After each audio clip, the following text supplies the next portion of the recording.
Pernahkah kamu berhenti sejenak saat jalan di pinggir hutan mangrove atau taman kota, lalu mendengar suara burung yang kecil tapi lantang? Nah, bisa jadi itu adalah si remetuk laut. Yuk, kita kenalan lebih dalam, karena ternyata dia punya cerita yang menarik banget. Remetuk laut, nama ilmiahnya Gerigon sulfurea, adalah burung pengicau dari keluarga Acanthizidae. Tubuhnya mungil banget, panjang hanya sekitar 9,5 cm. Tapi meski kecil, dia punya ciri yang mencuri perhatian. Bagian atas tubuhnya berwarna coklat zaitun keabu-abuan, dan bagian bawahnya kuning pucat. Tenggorokannya kuning, kontras dengan sisi kepala yang agak gelap. Kenapa warnanya begitu? Mungkin kamu bertanya. Warna-warna ini ternyata cocok banget untuk habitatnya yang beragam. Mulai dari mangrove sampai daerah perkotaan yang masih punya pepohonan. Yup, remetuk laut nggak hanya di hutan dalam. Dia juga bisa muncul di area urban. Sekarang, bagian yang bikin penasaran, habitat dan sebarannya. Dia tersebar di Indonesia, Malaysia, Singapura, Brunei, Filipina, dan Thailand.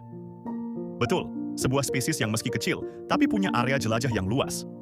Dan itu nggak cuma di hutan hujan lebat, tapi hingga daerah mangrove dan titik-titik dekat manusia. Bayangkan, burung mungil ini bisa beradaptasi di lingkungan yang lebih terganggu manusia. Dirinya aktif banget juga dalam urusan mencari makan. Sebagai insektivora, ia mengais dan menyambar serangga kecil di dedaunan pohon dan semak-semak. Dan suaranya, ya, meskipun tubuhnya kecil, suaranya cukup nyaring untuk menarik perhatian kita yang lewat. Sekarang mari kita renungkan. Kenapa spesies yang relatif rakyat kecil ini punya nilai konservasi yang menarik? Di daftar dari International Union for Conservation of Nature, IUCN, statusnya adalah risiko rendah atau least concern. Tapi, kalau kita baca lebih dalam, meskipun statusnya aman untuk sekarang, habitat trafik tinggi seperti mangrove dan perkotaan menghadapi tekanan besar. Degradasi habitat, penggundulan pepohonan, dan urbanisasi makin cepat.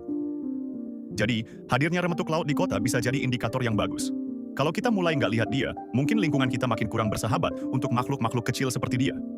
Lalu ada satu fakta unik yang mungkin bikin kamu mengernyit. Dia adalah satu-satunya spesies dalam genus Gerigon yang menyeberangi garis Wallace, area batas biogeografi Asia-Australia, dan menjelajah hingga Asia Tenggara yang lebih barat. Cukup langka untuk burung dari kelompok ini.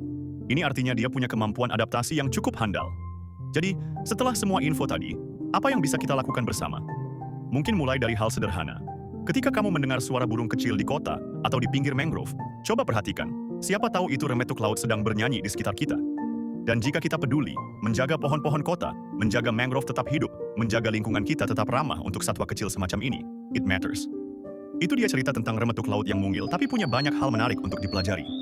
Kalau kamu suka konten tentang fauna Indonesia, burung-burung, keanekaragaman hayati, jangan lupa like dan follow untuk terus dapat video-video seru lainnya seputar dunia burung dan alam.